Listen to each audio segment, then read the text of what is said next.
breaking and entering, drunk and disorderly, law and order. A former prosecutor and a defence barrister, not your usual pairing. And the result? Conversations about crime and punishment that are guaranteed to get you thinking. Welcome to Justice Matters, a weekly podcast with Lizzie Green and Jay Merchant. Our episodes are every Monday on Apple Podcasts, Spotify, and YouTube. Follow us on Instagram at Justice Matters Pod for clips. Enjoy the episode. This episode deals with murder, domestic violence, violence in general. Discretion is advised. Hey, Liz. Hi, Jay. Welcome back. Welcome back. We've got a part 2. Yeah, second part. So if you're just joining the podcast, we are doing part 2 of what I have been calling family-driven law reform. And we started chronologically. So if you wanted to hear about the laws we've already covered, go back to last week. But you can also just listen today. It's all last week was standalone great, stories. By the way. Yeah. So the next laws I want to talk about are from 2017 for Queensland, and this relates to the no body, no parole legislation.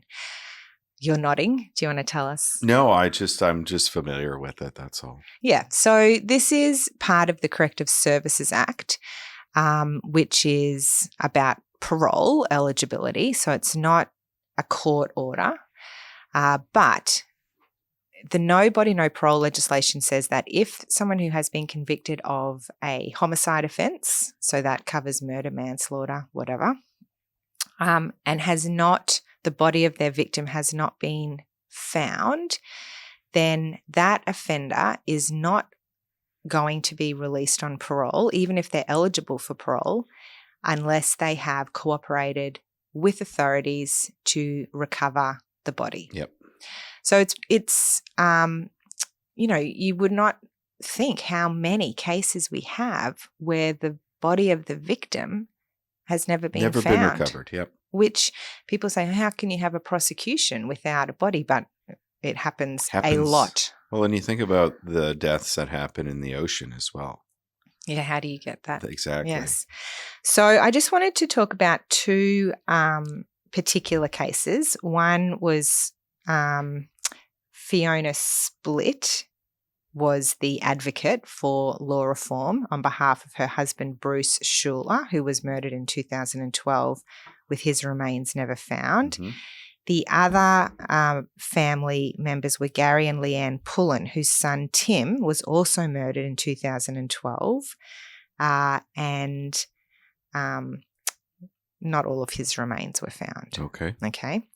So if we think about Bruce Schuler first, this was a case from far north Queensland where he was murdered by 2 people, Stephen Struber and Diane Wilson Struber, and it was over unlawful panning for gold or something like that. Oh, really? Yes, Bruce Schuler and a couple of his associates were on the Strubers' land. Yeah. And apparently had been warned off. There was some kind of words, altercation that the other associates heard, didn't see, and then the Strubers' van drove off and Bruce Schuler was never seen again. There was, I think, some blood found on the ground near where the unit, So they got convicted, never, ever admitted to it, never said no cooperation whatsoever. That's right. Yeah. So Fiona Splitt was the wife, and she started a petition to get the laws passed for the no body, no parole legislation, which was in place in other jurisdictions. And she said that the legislation was for all victims of crime who were in search of closure. So talk of the reform started with that e-petition, and it had 6,259 petitioners. It was tabled on the 16th of February 2016, I think, calling for that amendment to the Corrective Services Act. So that was her advocacy. Then we moved to Tim Pullen. So Gary and Leanne were advocating on behalf of their son, Tim. He was 34 years old. This was a drug matter Yeah. from memory. Do you remember this one? Like a couple $1,000. $7,000. Yeah, $7,000 drug matter. Yes. Yep. Yes. So he owed a $7,000 drug debt, and also apparently the killers would be able to collect a $30,000 bounty an outlaw motorcycle gang had allegedly placed on Tim's life. I don't know. So it's believed he was abducted from a North Mackay unit and killed. His body was initially stored in a nightclub cold room. Then it was dumped in remote bushland. It is believed, but has not been confirmed, that the offenders wrapped him in plastic, covered him in logs, and then burnt him, and his ashes washed away. Okay. So they couldn't find his body. Well, no body. So there were 6 people eventually charged with offences relating to the murder of Tim. Some were charged with murder, some were charged with manslaughter, and one was charged with accessory to murder. Now, most of them pleaded guilty, I'm pretty sure, and they got quite low sentences, really. So the ones who pleaded guilty to manslaughter received 11 years and 8 years. Stephen Renwick was charged with murder, and he got, I don't know how long he got. Surely not 5 years. No. I must have got life. He would have got, he would have got a pile of time for that. And the other ones who were charged with manslaughter were sentenced to 5 years suspended after serving 15 months. So some of them were eligible to be released after just about 12 months in prison for the part they played. Yeah. And I'm not wondering if there was some sort of cooperation as well. So the family apparently agreed to a downgrading of some of the charges on the proviso that the culprits would reveal where Tim's remains were. After speaking to the Pullen family, they described that process as a charade. The 2 men who were eventually convicted of accessory after the fact took police out to some remote locality and stated, "We disposed of Tim's body out here somewhere." Yeah. That was as far as it got. So there was a parole hearing for Renwick, and it's quite a landmark decision because of some statutory interpretation. It said if you couldn't find the body or the remains, and the meaning of remains was not clear. But he had his parole refused. Leanne and Gary have been relentless in the fight for no body, no parole legislation. But they wanted to make sure that the definition was widened so that even those associated with the crime would be covered by the legislation. They wanted it wider than other jurisdictions. Yeah, so depending on the level of the association, yes. I guess it would depend, yeah. So when the bill was presented, Yvette Darth, in her second reading speech, said, "I would like to acknowledge the determination of Mrs. Fiona Splitt in tirelessly advocating for this reform in Queensland. I hope that this bill will go some way towards providing comfort to Mrs. Splitt and other families and loved ones who have found themselves in the same predicament. I also want to acknowledge other representatives here today. I know the Pullen family are in the gallery today."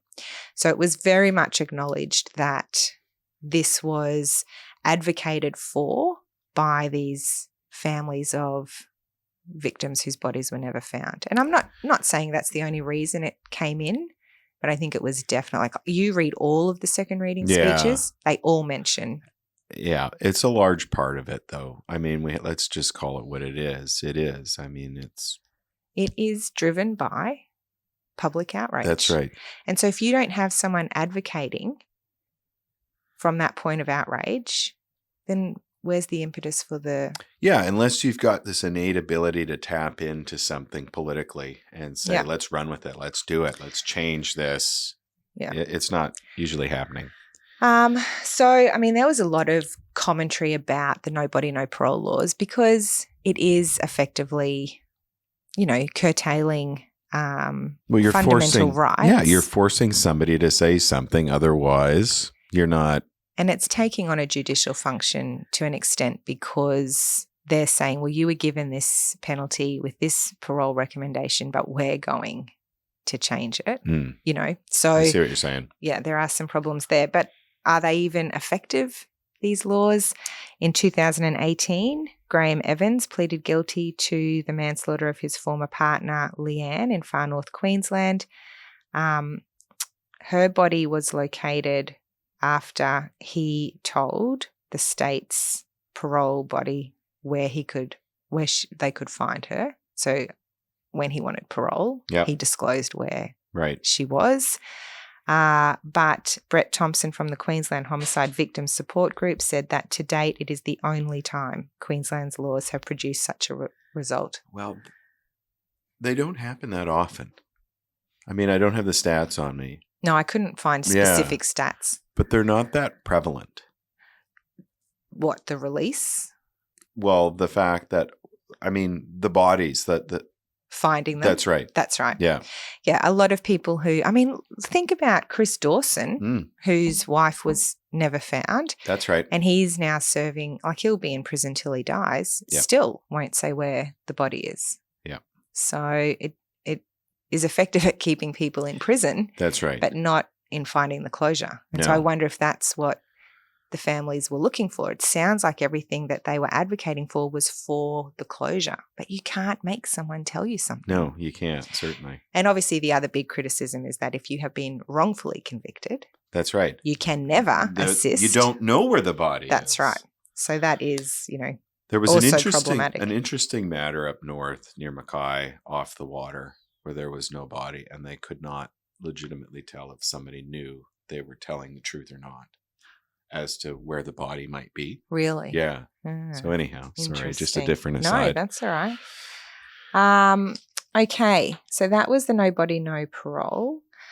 As I was reading all of that, I read in an article that the very high-profile, wrongfully convicted duo of Kathleen Folbig and Lindy Chamberlain signed an open letter calling for changes to the no body, no parole laws,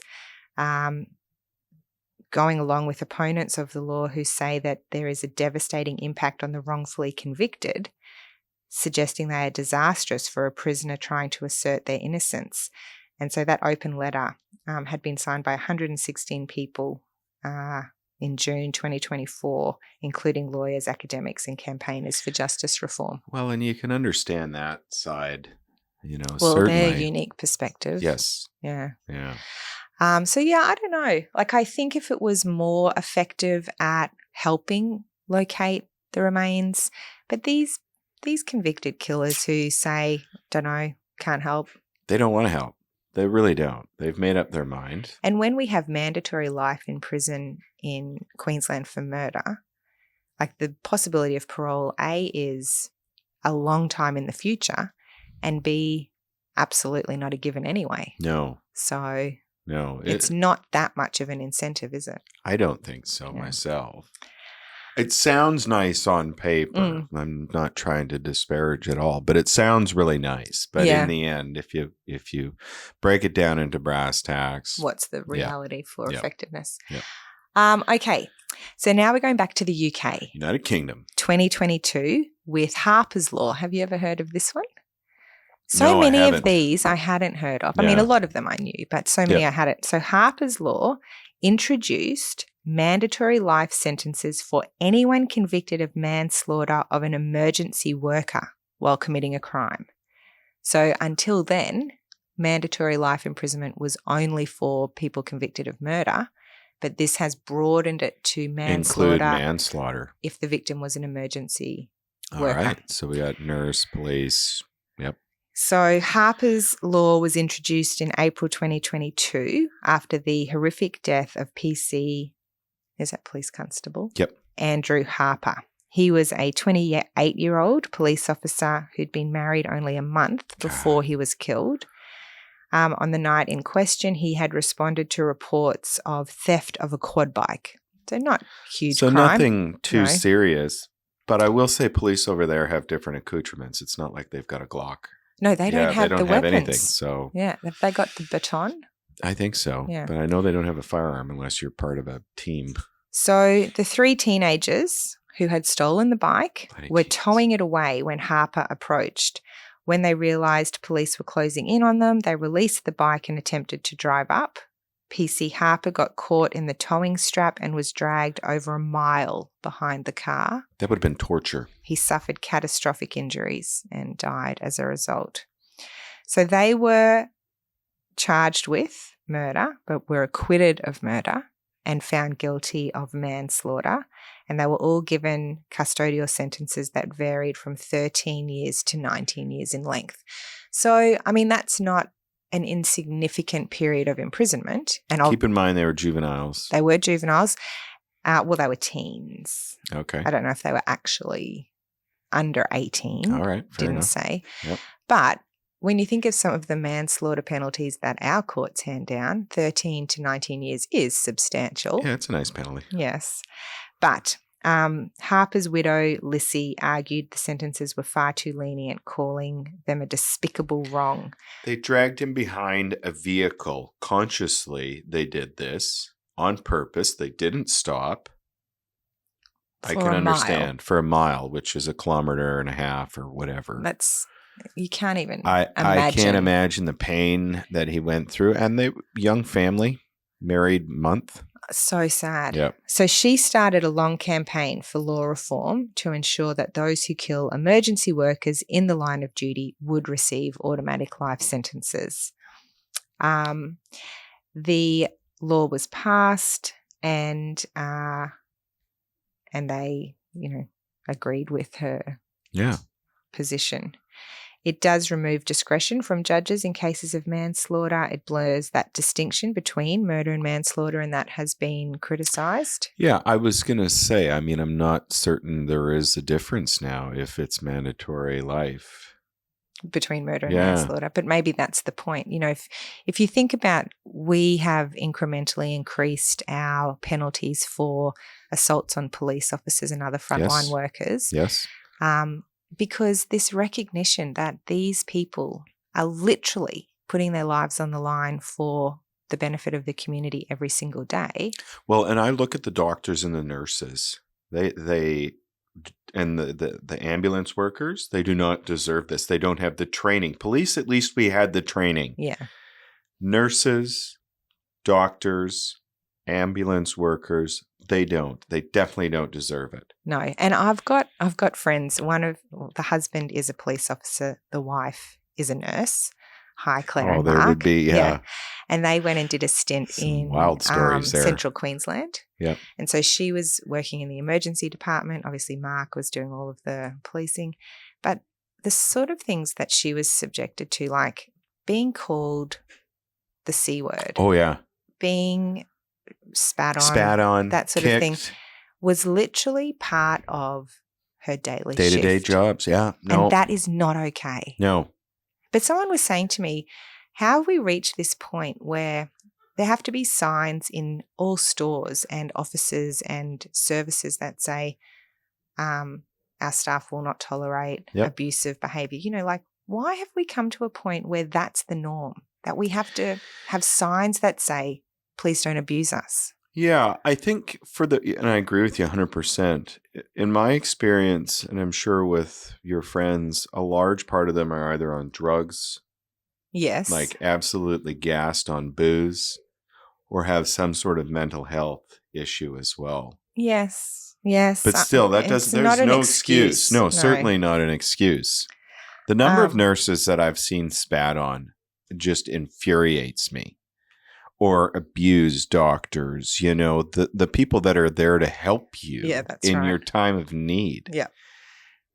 And to assault them physically or mentally, it's absolute bullshit. And yes, aggravate the hell out of those sentences, please. So anyway, that's only in the UK. We don't have that law here as yet. Yeah. But I do definitely think we have recognition that, yes, we're getting there. We need to have harsher penalties. And we do need to get there. Yes.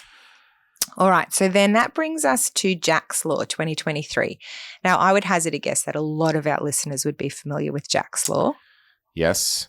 Do you know what it is? I know a little bit about it. It's about detecting deadly weapons, so like a knife. Yes. And police are given a lot more authority to wand for knives. That's right. Yeah. So it allows the use of handheld scanners, not to search a person, but to use these it is scanners. A search. Oh, are you not in agreement with this law? I haven't formed an opinion. Hang on, I'll say what it is first, and then you can tell me. So, to detect weapons in public places. Now, it initially started that it could only be used in what they call safe night precincts. Yep. So, Surfers Paradise. I think Burleigh became one. Yes, the Valley. But now it's been extended. Oh, let's use it all over. It is. Any place. Yep. So, anywhere in Queensland where knife crime may be a risk. That's what the legislation says. Yes. So it was originally rolled out as a pilot program in April 2023 and was very successful, used in transport hubs, shopping centres, sporting and entertainment venues, and now has just become permanent law. So what do you think about it? Well, look, we've done an episode where I've very clearly said that knives kill more people and they're very dangerous. Yes. So I'm glad I didn't have this law when I was a police officer. Yeah. I don't want to get too close to people. I'm sorry, unless I absolutely have to. So the fact that I didn't have to go down and wand people, I'm okay with that because I've got control over what I can and can't do. Well, I know, but this is our proactive policing. So yeah, and I see where that angle is, but for me, I'm sorry. Distance from people is a good thing for me as a police officer. Well, this legislation was named in honour of Jack Beasley, and I think people would probably even be familiar with his face. He was only 17 years Very old. Young. And he was stabbed on a night out in December 2019 in Surfers Paradise. So his parents, Brett and Belinda, have campaigned tirelessly for these law reforms. Since the law came in, there have been more than 3,200 arrests and more than 5,900 charges laid. Well, and I'd hasten to think there'd be a hell of a lot more items seized as well. Yeah, absolutely. So that's the good side of it, right? Yes. So in July this year, Police Minister Dan Purdy joined Brett and Belinda Beasley and local officers in Burleigh where, for the first time, police were able to use their handheld scanners there. And Minister for Police and Emergency Services said the expanded powers were about backing police and honouring the legacy of Jack Beasley. Brett said the implementation of the expanded laws marked a major milestone. We made a promise to Jack that we'd make sure something good came from this tragedy, and now, thanks to this law, lives will be saved. Belinda Beasley said the expansion meant Jack's legacy will live on. Jack's law is for every young person and every family who deserves to feel safe. And then I just read this month that Brett Beasley has been named Community Father of the Year that's awesome. in the annual Australian Fathering Awards. He received that award in Sydney for his efforts in turning the tragedy of his son Jack's stabbing death into a community campaign for tougher knife laws. He said, the last time I saw my son, Jack was lying lifeless on a bed, and I made him a promise that day to try and make change in the community and to keep the legacy alive. And I love that about this family. I don't know this family, but I love that fact that they have been tirelessly working towards this. Can I tell you that part of what the problem is that I see is that you go to Surfers Paradise, you walk through some of these gel blaster stores, they are riddled with knives for sale. Really? Yes. And so we are going to talk about gel blasters another time.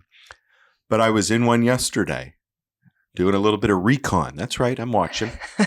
And sure enough, there are display cabinets full of knives for sale. But there are restrictions on who they can sell a knife to. Certainly there are, if you accept the fact that no cigarette shop sells vapes to anyone in Queensland as well. But what I will say is I did see a poster up saying, at your own risk, Jack's Law is in place. Oh, did you? I did. Interesting. Yeah. And, it can only go so far. Like, And these aren't butter knives, though, Liz, either. That are They for are sale. dangerous. But did you see last week there was a 12-year-old and a 15-year-old who were both stabbed to death in Melbourne in just senseless violence, I think. And the woman, I mean, I know it's not Queensland, but the woman on the I'm going there tomorrow. On the train who got stabbed in the US. Like knives are, knives, we don't have the gun violence here in Australia, but knives are definitely the scourge of our criminal justice system. Oh, I agree. And I guess, and we'll talk about it in another episode, but when you've got an open display cabinet full of knives that are not, they're sinister. These are sinister knives. Who's buying them? Who is buying them? I think we know.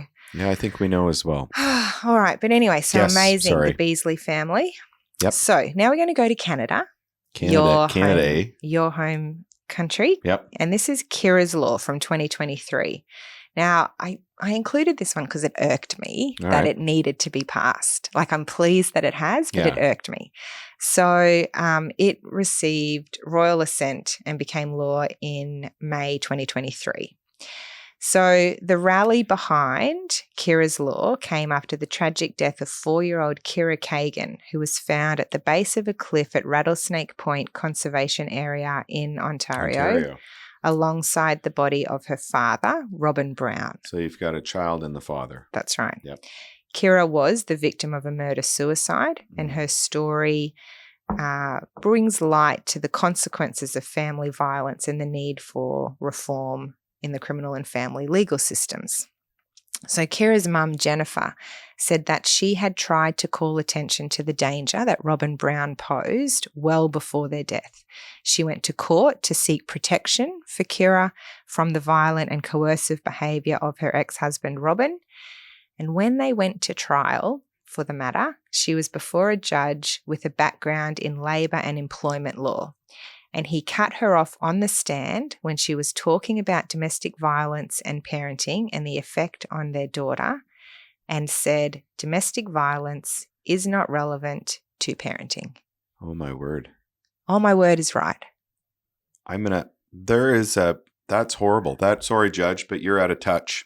You need to go back to law school. Get training. That's what this law does. Because they have a Canadian Judicial Council over there. He should be in trouble for this. And if he's not, I'm going to refer him. I mean, to say that domestic violence has nothing to do with parenting takes me back to the early days of my research into DV, where offenders of DV against their partner would have unrestricted access to the children because the children weren't called victims. No. And that used to make me so upset because being in a family or a household of domestic violence, you are 100% a victim. Yeah. Anyway, side issue. So this revealed that too often women were going to court after being abused by their partners and were not being believed by judges, or judges were failing to make the connection between intimate partner violence and its effects on children. We're talking 2023 here. I know, and I'm surprised. I am surprised. Kira's Law introduced amendments to the Judges Act for continuing education for judges on intimate partner violence and coercive control, and amended the criminal code by requiring a justice to consider imposing an electronic monitoring device for any accused charged with offences against their intimate partner. The rationale was that judges who hear cases where family violence is a factor should be well educated about how domestic violence works, how it affects kids, and how often it continues after separation. And my question is, and I'm sorry, but why is an employment law and labor law judge dealing with a domestic violence, murder-suicide? Why? Yeah, I don't know. Does that happen often, do you think? Well, it could be a case of a rotation or something, Yeah. but that there's a disconnect there. Yeah. Anyway, they're saying that with this reform, judges should have more tools in their toolkit so they can look at these cases and make the best decisions. Yep. They're hoping Kira's Law will inspire reform at a provincial level. All right. That was all I wanted to say about that. Okay, now we're going to get to one that actually really made me upset. So this is called Cindy's Law, and it was passed in June of this year. Recent? Yes, New South Wales. New South Wales, all right. The offence occurred in 1987 that led to this reform. 1987, and we're working on a solution now. Mm-hmm. Okay. So brace yourself. All right. All right. So the National Justice Project was one of the driving forces, but they were inspired by the families of the two victims in this case, Okay. who were Cindy and Mona Lisa Smith. Okay. Okay. So the Smiths. So this law closes a legal loophole in the New South Wales Crimes Act that made it possible, that will now make it possible to prosecute offenders who commit acts of sexual violence or indecently interfere with a body when the time of death is unknown. Until this reform, if it was unclear which specific crime had occurred, the sexual offender had gone unpunished. And you think, oh, that's very specific, isn't it?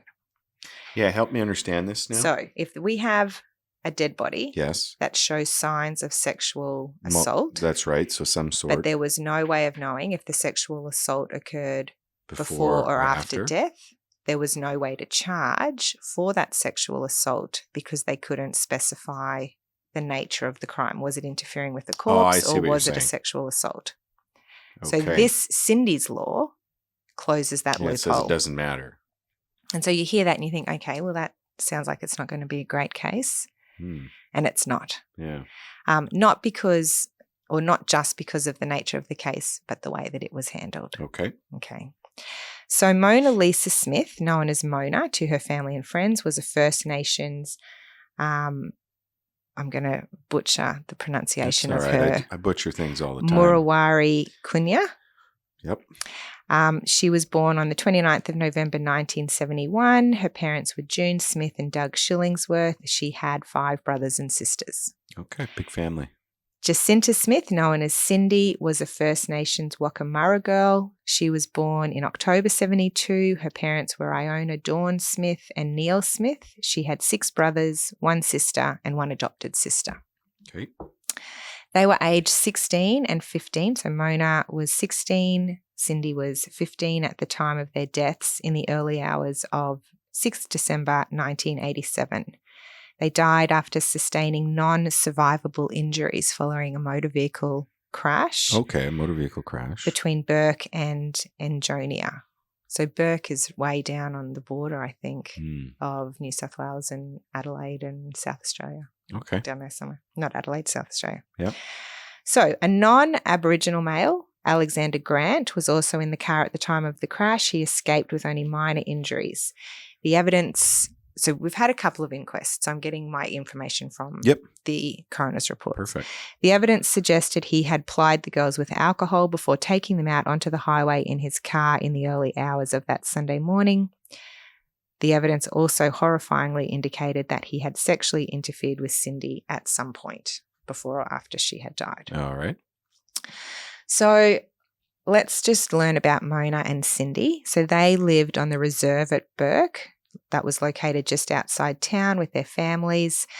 Their families living on this reserve were close-knit. They were part of an extended, loving community. Fiona, Mona's sister, provided a statement in 2023 about her memories of her childhood on the reserve. She recalled living with her family in a tin shack with a dirt floor, but we were a very happy, loving family. We worked together. There was a lot of singing and dancing. Dawn, Cindy's mum, said that the kids on the reserve used to make up their own games. They would make little carts out of tin and wire, drag each other around. And from all reports, Mona and Cindy were very good girls. They had a strict upbringing. They were taught right from wrong. And the girls' mothers, June and Dawn, kept a watchful eye over their daughters. Yeah. So, sound like gorgeous girls. Yeah, a lot of fun. Young, bright, sparkling with life and excitement. So we are now 37 years since they died, and the grief and the anguish of their families is still still there. Raw. Yes. But no closure. So Alexander Grant was the sole person of interest in this motor crash and what had happened to the girls. Okay. It was just the 3 of them in the car. Right. Okay. So as the police later learned, or the inquest revealed, about a week to a fortnight prior to the night that Mona and Cindy died, Grant had approached two other girls, Sharon Smith, a 17-year-old, and her cousin Julie, who was also a teenager, and they were actually cousins of Mona and Cindy. And he said, can you tell me where the rodeo is? And they're like, sure. So they hopped in the car to show him where to go. They asked him to buy them some beer, and he did. And they drank at the showground before leaving together. As they were driving back along North Burke Road, he asked if Sharon wanted to drive the car, offered to give her a drive. So she did. She had a drive of the car. They picked up Cindy on the way back. And she later reported to police that he started rubbing his hand up and down her leg as she was driving. And when Cindy saw him doing that, she pushed his hand away. Yeah. He was then trying to do the same thing to Cindy and to Julie, but, it didn't progress much further than that. So then Cindy got let out when she got home. They continued driving to the Weir, so Julie, Sharon, and this man. Yep. And he said, if you let me do sex with you, I'll give you money. But they both refused. And Sharon then drove back to the reserve. They got out and he drove away. All right. That was a couple of weeks, or a week to 2 weeks before the night that Mona and Cindy died. Yep. So there was a description of him, of his car, of his conduct. And from all of those descriptions, it was clearly Alexander Grant who was the person involved on that night. Yeah. Prior. Mm. They didn't go to police, though. No. Yeah. He was 40. He was an itinerant worker in the cotton industry. He'd arrived in Burke around mid-1987, and by December, he had a record with a number of driving offences, including driving under the influence, driving at excessive speed, driving while disqualified. So he was known to police. Any related offences? No. Okay. So the night of the crime, the girls had been in Burke with friends. They had asked for a lift home from one of their mates, but he didn't have his car. So they started to walk, and they saw some of their friends speaking to a guy in a white ute. Okay. So they went over. He offered to drive those other girls home, but they refused. And so instead, Mona and Cindy hopped in with him to get a lift. That was the last time they were seen alive by anyone else. Yeah. So this was at about 10 p.m. He bought a bottle of rum. Can I just say, though, that this is a time that's different to now. Oh, so yes. Getting in a vehicle with a stranger now seems extremely taboo. Yeah. But back then, things were a little bit different. Yes. Yeah, I think hitchhiking is much less prevalent than it used to be. You wouldn't see it these days unless you absolutely had to. But back then, even in Canada, it happened quite regularly. Yeah. Sorry. So he bought them some alcohol at about 10 p.m. and the ute was found crashed at about 4 a.m. Mona was found lying face down on the shoulder of the road on the gravel. Grant and Cindy were lying on a tarpaulin about 10 metres away. Grant was alive, Cindy was dead. Now, there were some conflicting stories about when Cindy was found. Absolutely, her skirt was pushed up. So they were found both on the same tarp? On a tarpaulin, yep. In a traffic crash? Correct. All right. So some reports said, two witnesses, lay witnesses found them. Their reports were that, yes, her skirt was pushed up, but her legs were together. But when police arrived, they said that her skirt was pushed up, her jumper was pushed up, her bra was pulled down, her legs were apart. So something happened. Yeah. Grant initially was unresponsive to the witnesses who found him, but then seemed to come to. When told there were two dead girls with him, he said, no, they're fine. They've just had too much to drink. He was agitated. He was abusive. He was clearly intoxicated. And so these lay witnesses then went and got the police, which was a little bit of a trek because they were on the way out of town. Now, the initial police investigation was wholly and in some respects inexplicably deficient. That was the words of the coroner. The police arrived at about 5:45. They spoke, or Constable Mackenzie, who is a stellar police officer, I give him full credit for his part. He spoke to Grant. He said he smelt strongly of liquor. He had bloodshot eyes. He was incoherent. He had slurred speech. He said, "Were you involved in the accident?" He said, "Yeah, mate." Mackenzie said, "Who was driving?" Grant said, "I was." Police said, "Who owns the ute?" He said, "I do, or the business does." And then Grant said, "They're only asleep, aren't they?" And Mackenzie said, "No, they're both dead." And he said, "No, they're all right. They're only sleeping." And Mackenzie said, "I assure you they are dead. Can you tell me what happened?" And he said, "I don't know." So then other police came and they were talking to Grant, and he said, as soon as he realised that Mona and Cindy were dead, he said Mona had been driving. Mm. And that was then the story that he stuck to. Yeah. So ambulance officers heard that change of story. Yes. And they made a statement about that. His blood alcohol content was 0.159 5 hours after the crash, making it likely to have been Holy about shit. 0.26 at the time. If not more. And both the girls had blood alcohol concentrations. Cindy's was 0.22, Mona's was 0.06. 0.22. Yeah, so much alcohol. Wow.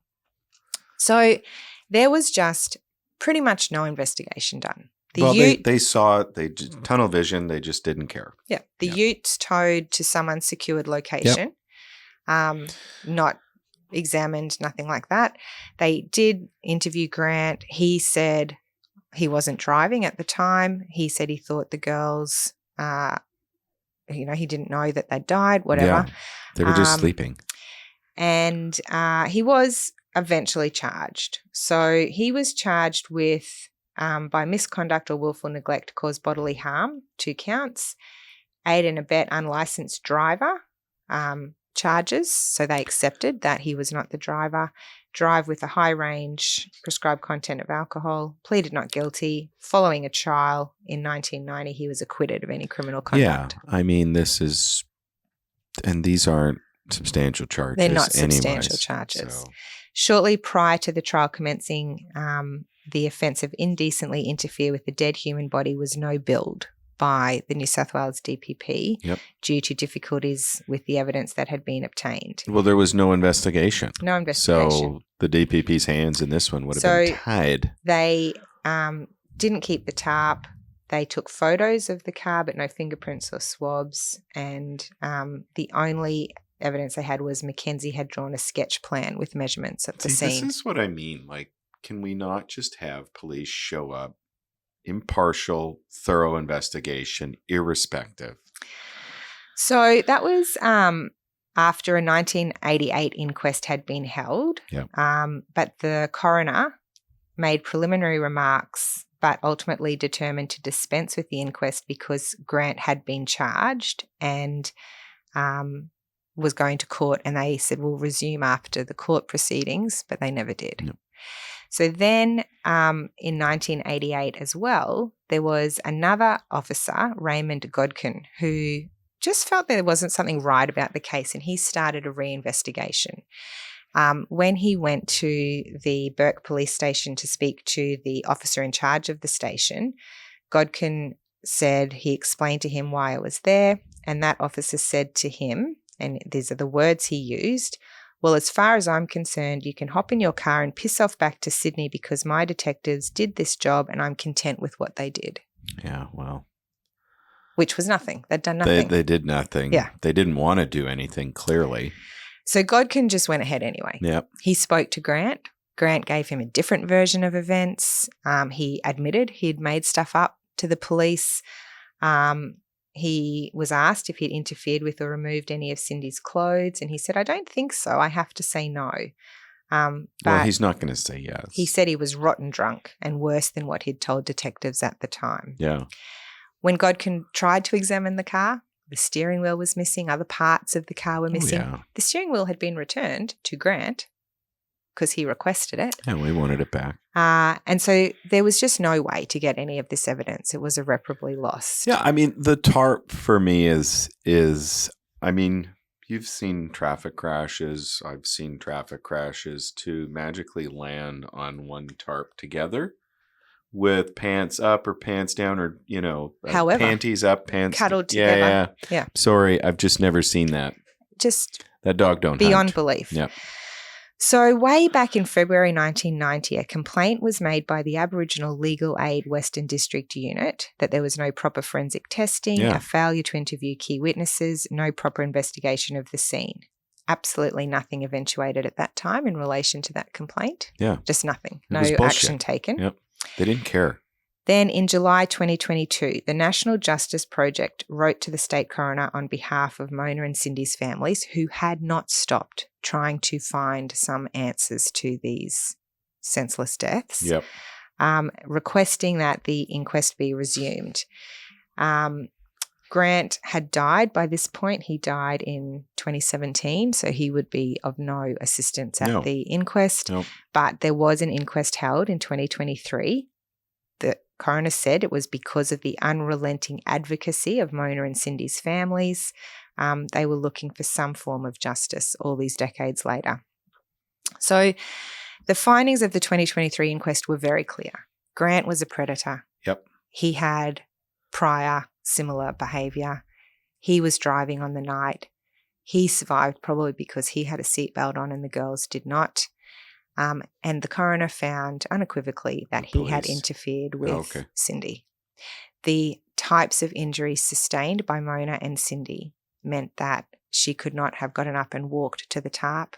She couldn't have arranged herself in those ways. She could not have adjusted her clothing. They were not going to survive that crash. And there was nobody else there. No. She'd also sustained a fractured pelvis. She just couldn't have done anything. It was not conclusive that there was sexual interference, because there was no evidence, no swabs, nothing taken, no forensic testing. But the coroner accepted that it happened. Yep.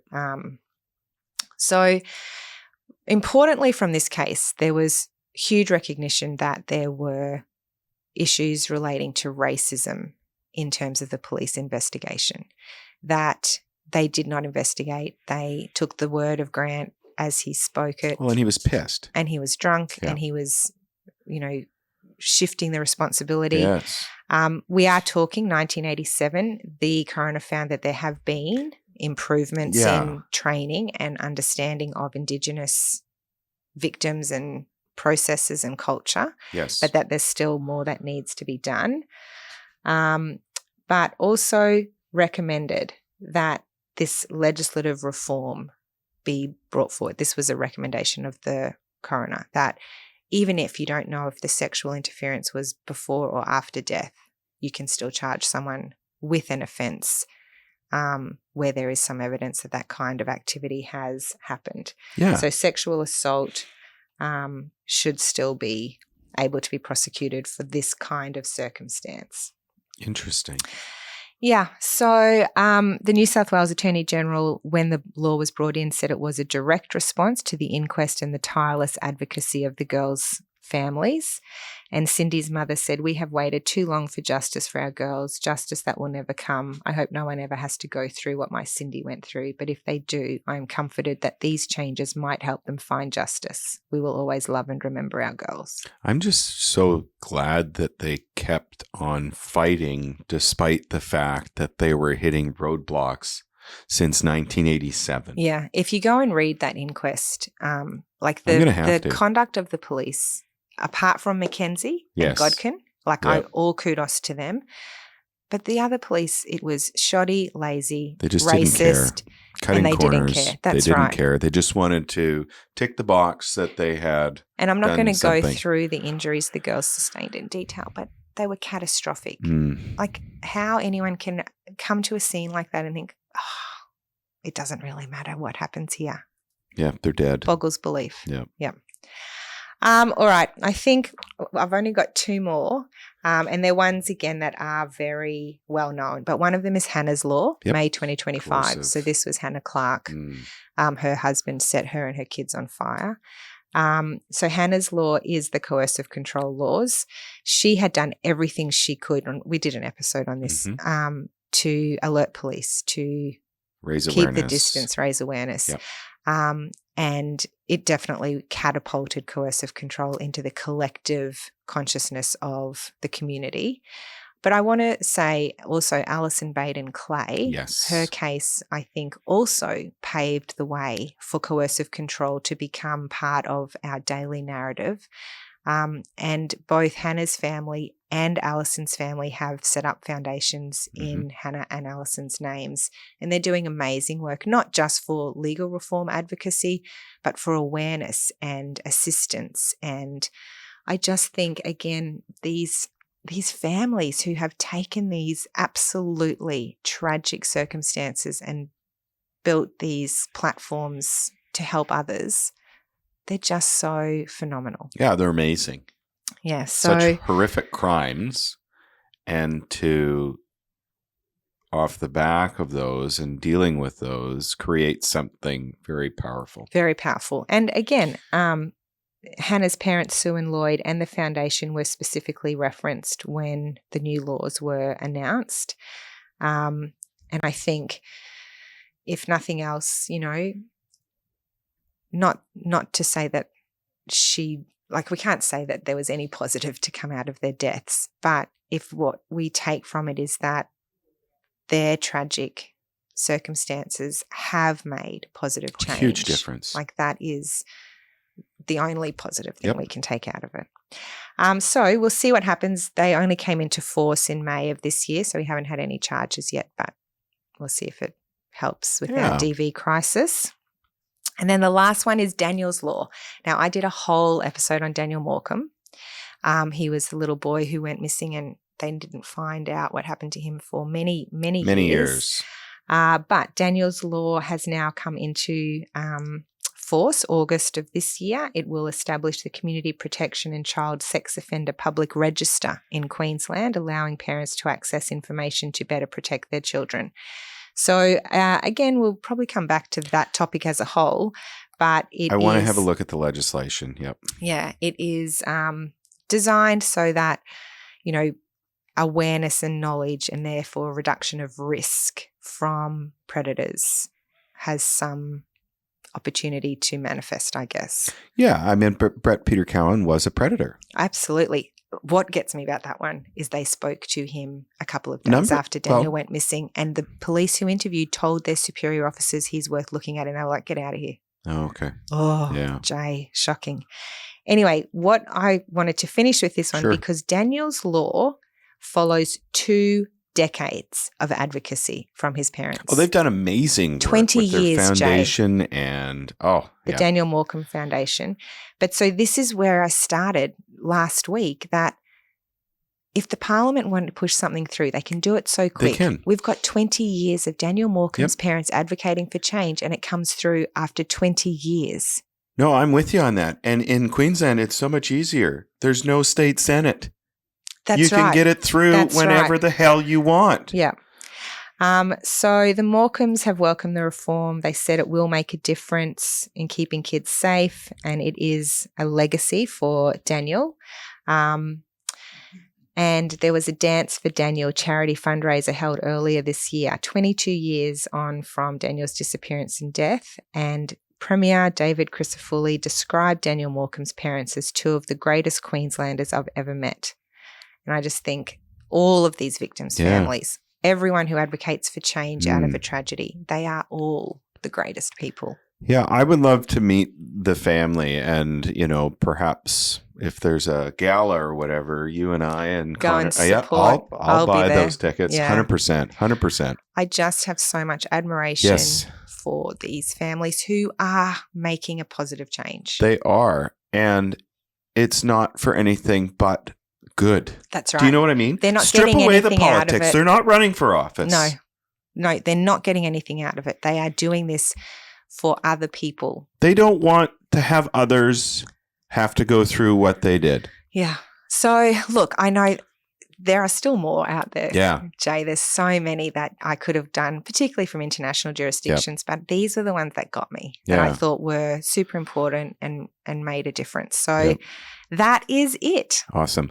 We're going to come back to the disclosure schemes. Yes. Yeah. We'll come back to some of these. Yes. But thank you so much, because I wasn't aware of a lot of this. I know. And very informative.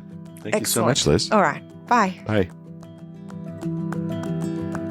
Thank you for listening to the episode. If you enjoyed it, please rate and review the podcast. If you're interested in clips, check out @Justice Matters Pod on TikTok and Instagram.